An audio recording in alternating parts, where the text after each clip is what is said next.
Ακόμα στο Volkspark Stadion.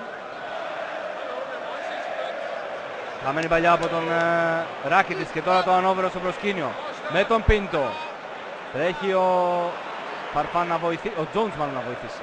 Αμπτελαουέ, μαρκάρισμα από τον Ματίπ, δυναμικό τάκλινγκ. Βρήκε μπάλα όμως ο νεαρός αμυντικός και το ανώβερο συνεχίζει την πίεση με τον Ραούς. Αμπτελαουέ κρατάει την μπάλα. Ράους περνάει, ευκαιρία για το ανώβερο. Ράους, τέτα και γκολ! 1-0 με τον Κόνσταντιν Ράους στο 31.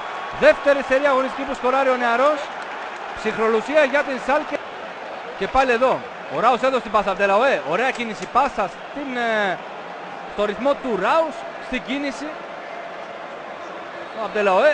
Πάρα πολύ ωραία η πάσα. Άδειασε τρεις αμυντικούς ο Ράους. Ο οποίος έκανε ωραία κίνηση. Το πλασέ ακόμα πιο. Βίντεμπαχ. Για τον Στόπλκαμπ. Γέμισμα για τον Αμπτελαουέ.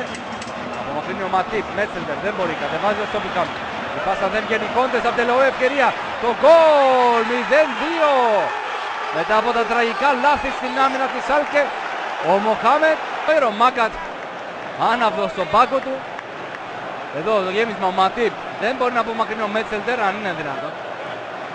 Η πάσα του Στόπλκαμπ, η κόντρα πάνω στον Τζόουνς, ιδανική πάσα για τον Αμπτελαουέ. Η μπάλα στα δίχτυα, Σάλκε ανώβερο στο 49. Μία ακόμα μεγάλη έκπληξη, 0-2.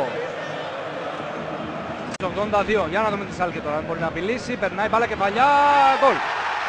Η μπάλα στα δίχτυα με τον Ζερμέιν Τζόουνς, 82.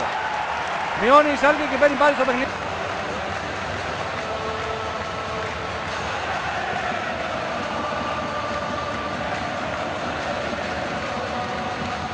Η αμυντική του ανώβερου μία φορά δεν πρόσεξαν την φάση αυτή.